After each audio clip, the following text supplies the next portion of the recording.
kasih Tuhan buat sepanjang bulan yang lalu, sekalipun dalam kondisi keadaan yang tidak baik dalam kehidupan kami, tapi kami bersyukur hari ini kami masuk ke musim yang baru, ke bulan yang baru. Kami tahu hari ini Tuhan ada bersama dengan kami. Bahkan sepanjang bulan ini Tuhan ada bersama dengan kami. Karena itu kami tidak perlu khawatir, kami tidak perlu takut akan apapun Tuhan. Tapi kami percaya Tuhan yang terus menetapkan langkah-langkah hidup kami, membawa kami terus menggenapi apa yang menjadi kehendak Tuhan dan rencana Tuhan bagi hidup kami. Karena itu Tuhan kami minta, biarkan Tuhan terus menolong kami khusus sepanjang bulan ini Tuhan.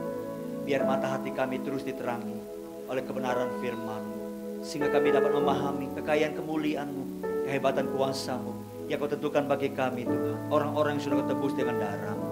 Tuhan terima kasih, kami bersyukur kalau pagi hari ini kami boleh mengawali hari ini bersama dengan Tuhan di dalam pujian penyembahan kami. Sungguh indah Tuhan hadirat-Mu, sungguh betapa ajaib Kau Tuhan bagi hidup kami.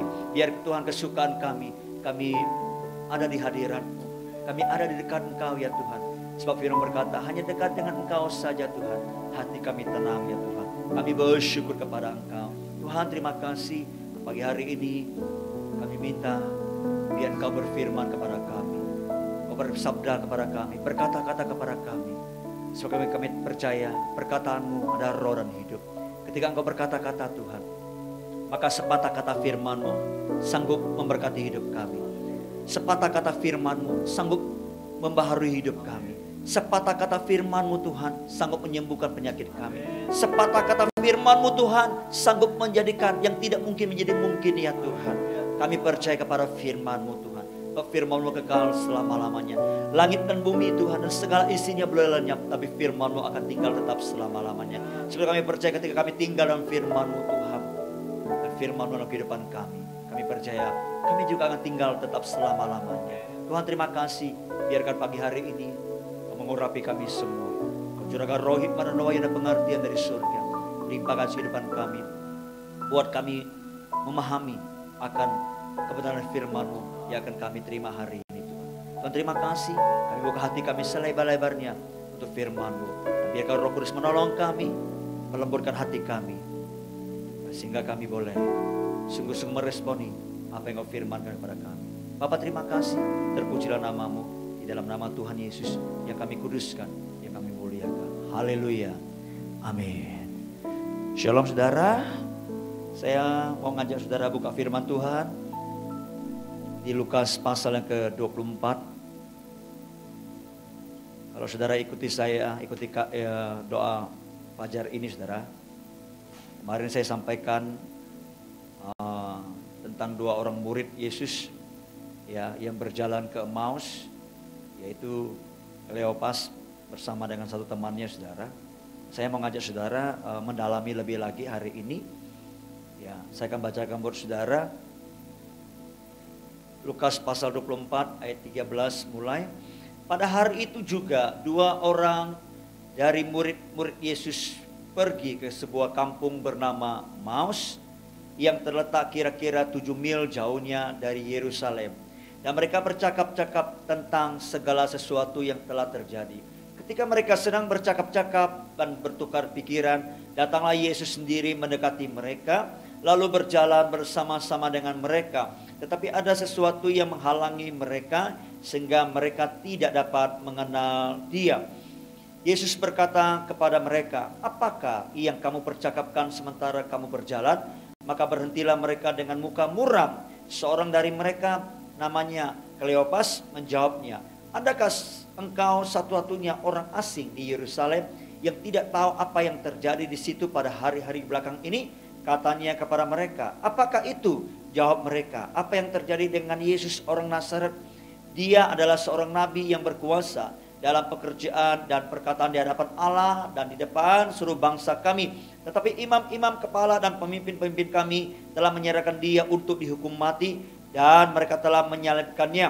Padahal kami dahulu mengharapkan dia, bahwa dialah yang datang untuk membebaskan bangsa Israel. Tetapi sementara itu telah lewat 3 hari sejak semuanya itu terjadi. Tetapi beberapa perempuan dari kalangan kami telah mengejutkan kami. Pagi-pagi buta mereka telah pergi ke kubur dan tidak menemukan mayatnya. Lalu mereka datang dengan berita bahwa telah kelihatan kepada mereka malaikat-malaikat yang mengatakan bahwa ia hidup. Dan beberapa teman kami telah pergi ke kubur itu dan mendapati bahwa memang benar yang dikatakan perempuan-perempuan itu, tetapi dia tidak mereka lihat. Lalu ia berkata kepada mereka, "Hai orang bodoh, betapa lambannya hatimu sehingga kamu tidak percaya segala sesuatu yang telah dikatakan para nabi. Bukankah Mesias harus menderita semuanya itu untuk masuk ke dalam kemuliaannya?" Lalu ia menjelaskan kepada mereka apa yang tertulis tentang dia dalam suruh kitab suci, mulai dari kitab Musa dan segala kitab nabi-nabi. Mereka mendekati kampung yang mereka tuju, lalu ia berbuat seolah hendak meneruskan perjalanannya. Tetapi mereka sangat mendesaknya. Katanya, "Tinggallah bersama-sama dengan kami, sebab hari telah menjelang malam dan matahari hampir terbenam." Lalu masuklah ia tinggal bersama-sama dengan mereka. Waktu ia duduk dengan mereka, ia mengambil roti, mengucap berkat, lalu memecah-mecahkannya dan memberikannya kepada mereka. Ketika itu terbukalah mata mereka dan mereka pun mengenal dia, tetapi ia lenyap dari tengah-tengah mereka. Kata mereka seorang kepada yang lain, "Bukankah hati kita berkobar-kobar ketika ia berbicara dengan kita di tengah jalan dan ketika ia menerangkan kitab suci kepada kita?" Lalu bangunlah mereka dan terus kembali ke Yerusalem. Di situ mereka mendapati ke-11 murid itu. Mereka sedang berkumpul bersama-sama dengan teman-teman mereka. Nah, saudara, ya, kita tahu bahwa dua orang murid ini, salah satunya bernama Kleopas, saudara, itu berangkat pulang ke kampung halaman mereka, saudara. Nah, mereka sepanjang jalan, ya, dari Yerusalem ke Emmaus itu sekitar 7 mil, saudara. Kalau ditaksir mungkin bisa sampai 10-11 km ada. Dan apa yang terjadi, saudara, ketika mereka bercakap-cakap, Yesus menghampiri mereka. Ketika Yesus menghampiri mereka, mereka tidak kenal Yesus. Kemarin saya sudah jelaskan kenapa sampai mereka tidak kenal Yesus, karena ada sesuatu yang menutupi mata mereka, saudara. Ya, ada ahli yang berkata bahwa yang menutupi mata mereka adalah sinar matahari, ya. Tapi menurut saya bukan sinar matahari. Kalau sinar matahari itu artinya Yesus ada di depan mereka dan mereka tidak bisa melihat Yesus seperti itu. Tapi Yesus kan berjalan bersama mereka, artinya ada di samping mereka, namanya orang bercakap-cakap seperti itu, saudara. Dan apa yang menghalangi mereka? Ternyata ada kekecewaan, ada keputusasaan, saudara, terhadap apa yang mereka harapkan. Itu mereka mengharapkan Yesus sebagai Mesias yang akan membebaskan mereka dari penjajahan Romawi, saudara. Saudara bisa bayangkan, selama 3,5 tahun mereka bersama dengan Yesus. Tapi apa yang terjadi, saudara? Alkitab mencatat ketika Yesus datangi mereka, saudara, ya, mereka tidak kenal Yesus. Padahal selisihnya cuma 3 hari, saudara. Ya kan? Dari antara Yesus ditangkap, lalu kemudian disalibkan, lalu kemudian mati, dikuburkan, lalu kemudian bangkit kembali. Selisihnya cuma 3 hari, saudara. Mestinya kan mereka pasti kenal Yesus, harusnya secara fisik gitu loh. Tapi fisiknya Yesus sendiri tidak mereka kenal, saudara. Harusnya kan mereka begitu Yesus nongol, itu tersentak kaget mereka. Mereka pasti akan bersorak menyambut Yesus dengan sangat gembira, saudara. Tapi ternyata bukan itu kejadian, saudara. Yang terjadi adalah mereka tidak mengenal Yesus. Bagaimana mungkin? Ya. Tapi Alkitab menyebutkan alasannya. Ada sesuatu yang menghalangi mata mereka. Yakni apa? Kekecewaan. Keputusasaan, saudara. Ya. Padahal kalau kita baca tadi, saudara, Yesus itu sudah menegur mereka loh. Yesus berkata apa, saudara? Yesus berkata begini, "Hai kamu orang bodoh, betapa lambannya hatimu sehingga kamu tidak percaya segala sesuatu yang telah dikatakan para nabi." Tuhan tegur mereka, tapi belum sadar juga seperti itu, saudara. Kenapa? Karena kekecewaan. putus pengharapan yang begitu kuat di hati mereka, membuat mereka tidak bisa memandang Yesus, memandang ke depan. Saudara, hati-hati. Kalau kita boleh kehilangan segalanya, tapi jangan kehilangan pengharapan kita, saudara. Sekali lagi, kita boleh kehilangan segalanya, tapi jangan sampai kita kehilangan pengharapan kita, saudara. Nah, itu bahaya, saudara. Saudara tahu, keadaan boleh menghentikan kita. Situasi buruk boleh menghentikan kita. Musibah boleh terjadi di kehidupan kita. Ya, tapi jangan pernah kehilangan pengharapan. Kalau saudara pernah baca satu kali Yakub, saudara. Yakub itu dia tinggalkan negerinya, tinggalkan orang tuanya. Karena pada waktu itu dia mau dibunuh oleh abangnya Esau. Nah, kita mencatat dia pergi ke daerah omnya, daerah Laban, saudara. Seperti itu. Dan di tengah jalan, saudara, Alkitab mencatat matahari itu sudah mulai terbenam, sudah mulai gelap. Lalu dia nggak bisa melanjutkan perjalanan, saudara. Kondisi membuat dia berhenti. Situasi membuat dia tidak bisa bergerak lagi. Ya, karena sudah malam. Alam tidak mendukung dia. Matahari sudah tidak bersinar lagi, saudara, seperti itu. Tapi apa yang Yakub lakukan, saudara? Yakub pada waktu itu sudah malam, dia memang tidur, saudara. Dan Alkitab mencatat pada waktu dia tidur, saudara, dia bermimpi. Dia bermimpi, dia melihat ada malaikat tetangga ya dari surga ke bumi, saudara. Ada malaikat yang turun naik seperti itu, saudara. Lalu kemudian dia terbangun, dia berkata, alangkah dahsyat tempat ini. Tempat ini tidak lain adalah rumah Allah. Itulah disebut tempat itu Betel, saudara. Yakub dihentikan oleh kondisi yang ada. Tapi dia dia tidak berhenti berharap, saudara. Pengharapannya tidak berhenti, saudara. Itu sebabnya perjalanannya itu betapa luar biasa. Saudara, mari kita belajar. Kita boleh dihentikan oleh apapun. Kita boleh kehilangan apapun, saudara. Tapi jangan kehilangan pengharapan kita. Ada orang berkata begini. Apapun boleh membuat kita berhenti. Tapi kalau pengharapan kita masih ada, nah kita terus mau bergerak, maka tidak ada satupun yang bisa menghentikan kita. Kecuali kita mengambil keputusan, kita berhenti, saudara. Disitulah kita sudah berhenti total, saudara. Tapi kalau kita punya pengharapan, masih terus bergerak, saudara, maka saya mau katakan situasi apapun nanti tidak akan sanggup menghalangi kita, saudara. Haleluya. Nah, karena itu penting sekali, saudara. Murid-murid, apa yang mereka alami, saudara? Mereka putus pengharapan. Lalu apa yang mereka lakukan, saudara? Mereka pulang ke kampung halaman mereka, saudara. Artinya apa? Selalu pikiran mereka ditarik ke belakang. Ditarik ke belakang. Ada banyak orang tidak bisa bergerak ke depan karena selalu ditarik ke belakang. Masa lalunya, problemnya, pergumulannya. Saya mau katakan, saudara, masa lalu adalah masa lalu. Amin. Yang Tuhan mau adalah kehidupan kita yang real itu ada di depan. Berjalanlah ke depan, saudara. Jangan berhenti, saudara. Nah, murid-murid, saudara, mereka selain kecewa, pengharapan mereka yang hilang, saudara. Yang menjadi penghalang yang kedua adalah, saudara, mereka punya konsep atau punya pikiran yang membatasi Tuhan dalam hidup mereka, saudara. Mereka berharap Tuhan itu sebagai Mesias yang akan membebaskan bangsa mereka dari penjajahan Romawi, saudara.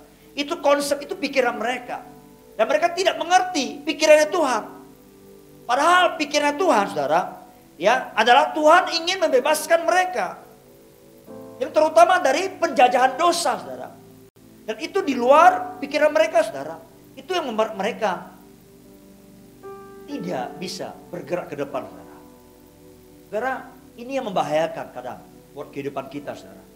Kalau kita sudah punya konsep, kalau kita sudah punya pikiran, saudara, tersendiri, itu kadang membatasi Tuhan untuk menolong hidup kita. Saya mau tanya saudara, lebih banyak mana waktu kita berdoa, waktu kita meminta kepada Tuhan, lebih banyak mana kita yang ngatur Tuhan atau Tuhan yang ngatur kita? Kebanyakan kita ngatur Tuhan kan, kita maunya seperti ini, seperti ini, seperti ini, saudara. Saudara, nah ini kadang yang menghalangi Tuhan untuk menolong bekerja buat kehidupan kita, saudara. Beberapa banyak orang Kristen seperti itu. Di Alkitab pernah dicatat ada seorang di kolam Bethesda yang sudah 38 tahun, saudara. Orang ini sakit, ya, lumpuh, saudara, tidak bisa berjalan. Nah, kita mencatat dia sudah 38 tahun di situ. Setiap hari dia melihat orang-orang disembuhkan. Kenapa? Karena Alkitab mencatat, ya, sewaktu-waktu nanti ada malaikat Tuhan yang bisa turun tiba-tiba ke kolam itu, lalu menggoncangkan air kolam itu, saudara. Ya. Dan barang siapa yang pertama kali masuk ke kolam itu, maka orang itu akan sembuh apapun penyakitnya, saudara. Nah, orang yang sakit lumpuh 38 tahun, saudara, ya, dia lumpuh, dia nggak bisa berjalan. Tentu dia akan menjadi orang yang susah untuk masuk ke kolam itu. Yang paling gampang orang yang disembuhkan adalah orang yang penyakitnya tidak parah. Mungkin hanya sakit panu, mungkin hanya luka sedikit, lalu lompat ke kolam itu, lalu sembuh, saudara. Tapi orang ini lumpuh, tidak bisa berjalan. Nah, tentu akan didahului oleh banyak orang yang lain, saudara, yang sakitnya tidak lebih parah daripada dia, saudara. Nah, berkali-kali dia melihat orang disembuhkan. Konsepnya adalah kalau mau sembuh harus lompat ke kolam itu, masuk ke kolam itu ketika airnya digoncangkan oleh malaikat, saudara. Satu kali Yesus datang dan bertemu dengan dia. Tapi yang terjadi, saudara, Tuhan tanya dia, maukah kamu sembuh? Jawabannya apa, saudara? Dia jelaskan kepada Tuhan, Tuhan, tidak ada orang yang bawa aku ke kolam itu kalau kolam itu digoncangkan airnya. Dia punya konsep kalau ingin sembuh harus masuk ke kolam itu dengan air yang tergoncangkan, saudara. Saudara, kadang banyak orang Kristen punya pikiran seperti itu. Kalau ingin mengalami pertolongan Tuhan, ingin mengalami kasih karunia Tuhan, kita harus lakukan sesuatu dulu. Kita harus berusaha dengan cara kita, saudara. Saya mau katakan, itu tidak sesuai dengan kehendak Tuhan. Kecuali Tuhan suruh kita lakukan sesuatu, saudara. Kalau Tuhan tidak suruh kita lakukan sesuatu, saudara harus menyerahkan, berserah kepada Tuhan. Apapun caranya, biarkan dia bekerja. Tuhan punya 1001 cara untuk menolong kita, saudara. Saya teringat dengan sebuah iklan. Dulu ya, tahun 90-an, saudara. Ada iklan begini. Ada barang mainan diproduksi oleh perusahaan tertentu, saudara. Lalu kemudian diiklankan, ya. Iklannya berkata begini, dia sampaikan mainannya seperti ini, ya, sangat menarik sekali seperti itu, apalagi anak-anak yang melihatnya, ya, saudara. Lalu apa ini, saudara? Di akhir iklan itu akan berkata begini, dapatkan di toko terdekat. Maksudnya kalau ingin membeli barang ini, maka bisa dapatkan di toko terdekat. Nah, anak kecil yang melihat iklan itu begitu senang. Nanti kalau mama pulang, kalau papa pulang, saya ingin minta papa mama belikan main ini. Ya kan? Lalu orang tuanya pulang dari kantor, orang tuanya senang kan lihat anak. Nah, anak berkata, Pi, tadi itu di TV ada jual barang, iklan. Mainannya bagus sekali, Pi. Dan saya mau kita beli, Pi. Ya, nanti kita beli nanti di Hypermart. Atau kita beli nanti di supermarket yang besar. Oh, nggak ada, Pi. Nggak ada di Hypermart. Nggak ada di supermarket yang besar, nggak ada. Lalu di mana? Di toko terdekat, Pi. Di toko terdekat. Saudara ngerti maksudnya? Maksud anak itu di toko terdekat. Nama tokonya itu toko terdekat. Saudara. Padahal iklan itu maksudnya apa? Maksudnya adalah toko mana yang terdekat dari lokasi kediaman. Maksudnya seperti itu, saudara. Tapi anak kecilnya menangkapnya salah seperti itu, salah.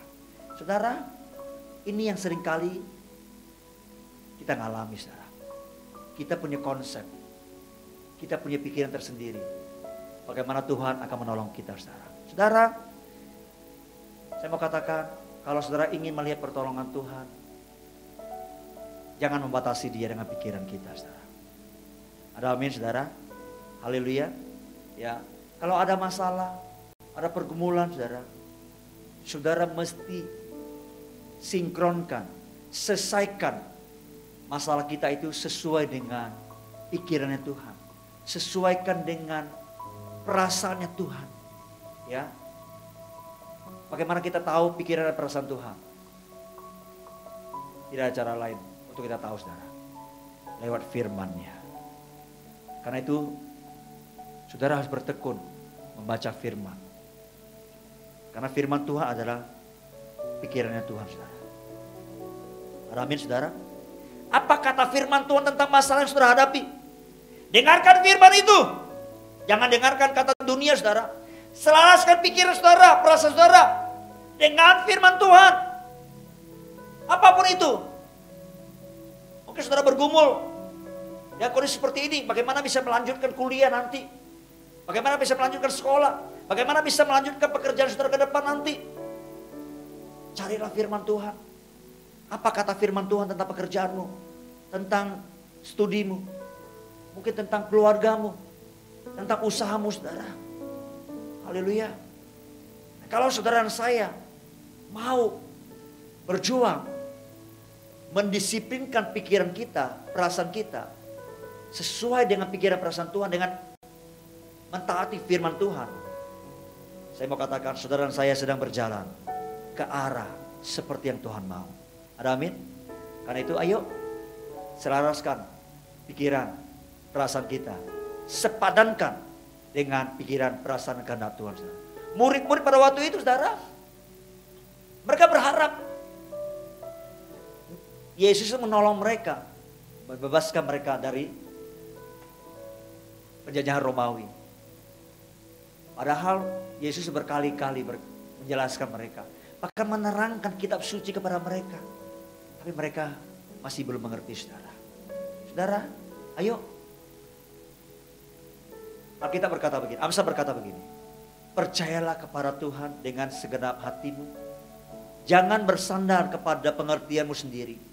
Akui dia dalam segala lakumu, maka ia akan meluruskan hatimu. Percaya itu artinya saudara dan saya setuju dengan apa yang dia katakan. Saudara dan saya setuju dengan apa yang akan dia lakukan, saudara. Saudara dan saya setuju dengan apa yang dia perintahkan untuk kita lakukan, saudara. Amin, saudara. Haleluya. Saya percaya kalau kita mulai belajar melepaskan kekecewaan kita, ya kita lepaskan semua keputusasaan kita. Lalu kemudian kita sinkronkan, selaraskan pikiran kita, perasaan kita sesuai dengan pikiran perasaan Tuhan, sesuai dengan firman-Nya. Saya percaya hari depan kita pasti akan menjadi hari depan yang penuh dengan pengharapan, saudara. Amin, saudara. Saya percaya tidak ada satu pun yang dapat menghentikan kita. Situasi apapun, kondisi apapun tidak akan bisa menghentikan hidup kita, saudara. Haleluya. Amin. Ayo kita datang kepada Tuhan.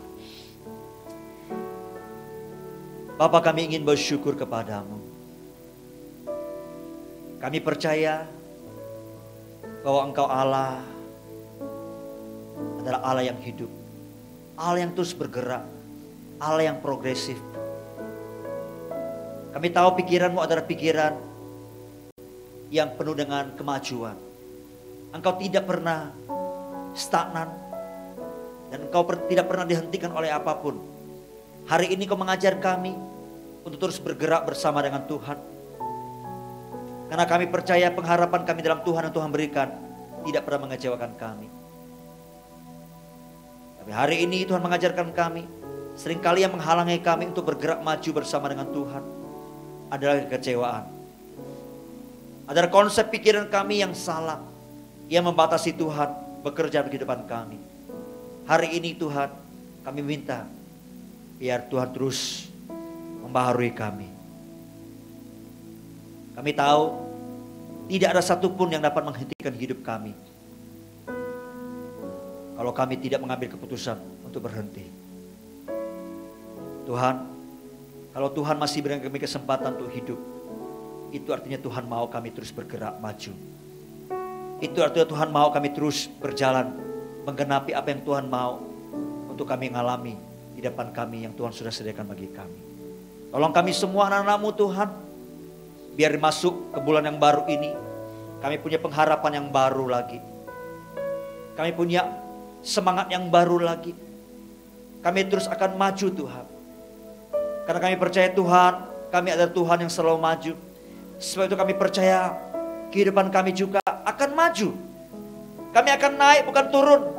Kami akan jadi kepala bukan menjadi ekor. Kami percaya Tuhan menyertai kami. Sehingga apa yang Tuhan sudah rancangkan, Tuhan yang sudah mulai dalam kehidupan kami, akan diteruskan dalam kehidupan kami dan akan disempurnakan. Nah, kami percaya apa yang kami lakukan akan Tuhan buat makin maju, makin berhasil. Terima kasih. Kami percaya bahwa hari ini kami mendapatkan kasih karunia Tuhan. Nah, kami tahu, kami percaya kasih karunia-Mu sedang turun atas kehidupan kami. Kasih karunia membuka pintu-pintu kesempatan-kesempatan yang baru bagi kami. Dan kasih karunia-Mu sedang mendatangkan keberhasilan dalam kehidupan kami. Bahkan kasih karunia-Mu menyembuhkan kami, menguatkan kami kembali.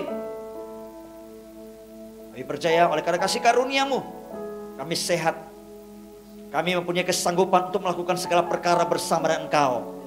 Karena Engkau turut bekerja dalam segala sesuatu dalam kehidupan kami untuk menerangkan kebaikan bagi kami yang mengasihi Engkau. Tuhan, terima kasih. Kami bersyukur kepada Engkau karena kami percaya kasih karunia-Mu mengubahkan keadaan kami, membuat kami memiliki antusias, semangat akan kehidupan kami ke depan ya Tuhan. Makasih Bapa. Kami bersyukur pada Engkau. Dan kami berdoa, kalau ada antara umat-Mu, anak-anak-Mu, yang hari-hari ini mungkin mengalami keputusasaan, kekecewaan, karena mungkin merasa tidak berdaya menghadapi situasi kondisi yang ada. Kami minta Roh Kudus yang diam di hati mereka. Hidupkan kembali firman itu. Firman yang menguatkan. Firman yang memberikan pengharapan. Firman yang menghibur. Kami berdoa dalam nama Yesus.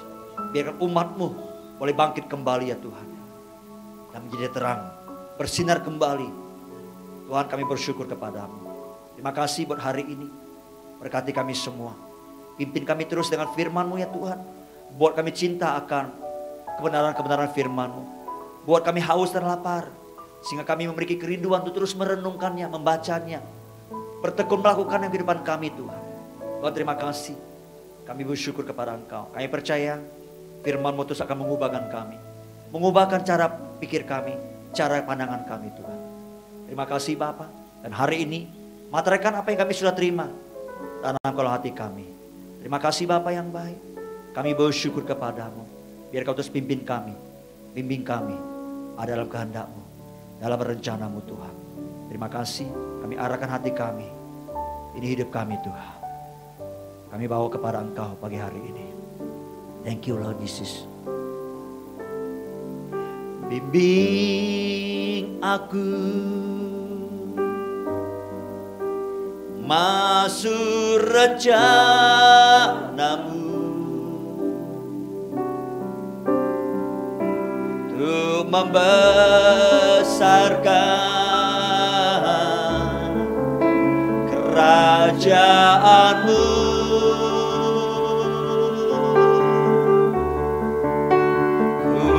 Mau mengikuti kehendak-Mu ya Bapa. Ku mau selalu menyenangkan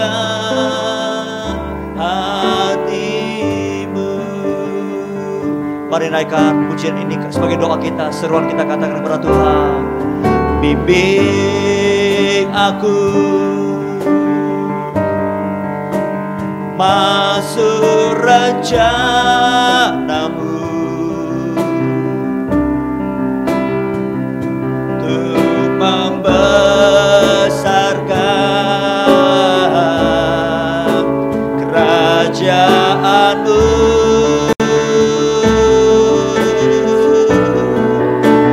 Ku mau mengikuti, benar Tuhan, kami mau ikuti kehendak-Mu, berjalan dalam kebenaran firman-Mu ya Tuhan.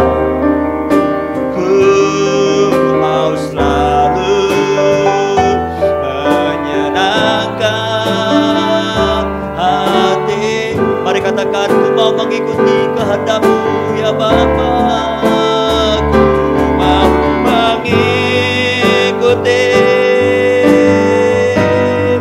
kehendak-Mu ya Bapa. Ku mau selalu menyenangkan hati-Mu. Ku mau selalu menyenangkan hati-Mu. Ku mau selalu menyenangkan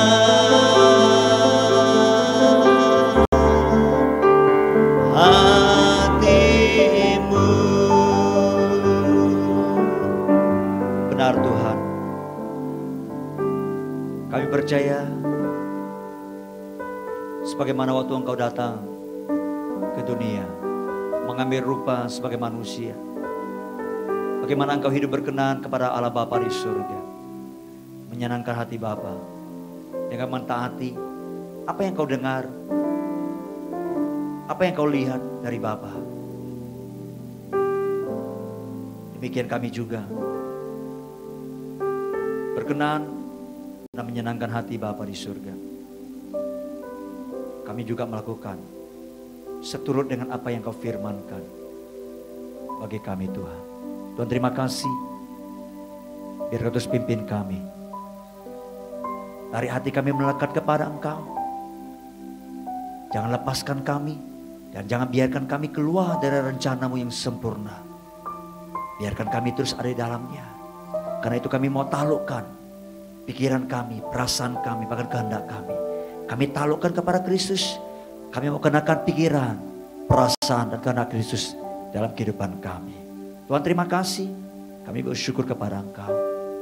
Makasih buat kami semua yang boleh bersama-sama mengambil bagian dalam membangun Mesbah Fajar pagi hari ini.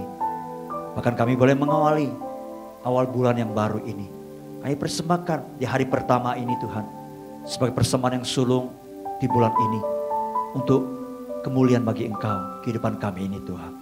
Kami berdoa biar nama-Mu dimuliakan, dikuduskan, kerajaan-Mu datang, kehendak-Mu jadi di dalam hidup kami seperti di surga. Sepanjang hari ini, sepanjang bulan ini Tuhan. Dan terima kasih, kami juga serahkan setiap kehidupan keluarga kami, orang tua, anak-anak kami, suami, istri, bahkan keluarga besar kami, dimanapun mereka berada. Kami percaya perlindungan-Mu sempurna atas kehidupan mereka. Selamatkan mereka yang belum percaya. Kenapa apa Kau firmankan bagi kami? Karena kami pegang akan janji firman-Mu, bahwa satu orang percaya, ia dan seisi rumahnya, seluruh keluarganya akan diselamatkan. Tuhan, terima kasih. Kami bersyukur kepada Engkau. Terpujilah nama-Mu kekal selama-lamanya. Kami juga serahkan seluruh sidang jemaat-Mu Tuhan. Jagai mereka, lindungi mereka, luputkan mereka dari segala hal yang jahat.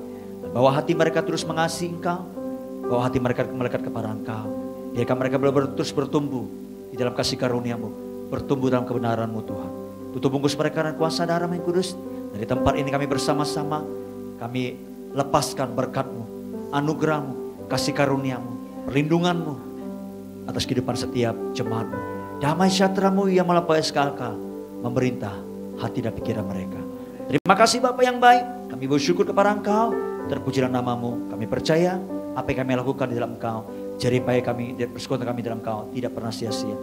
Tuhan memberkati kami semua, terpujilah nama-Mu. Di dalam nama Tuhan Yesus kami akhiri mesbah fajar kami, di dalam nama Yesus. Haleluya. Amin. Shalom.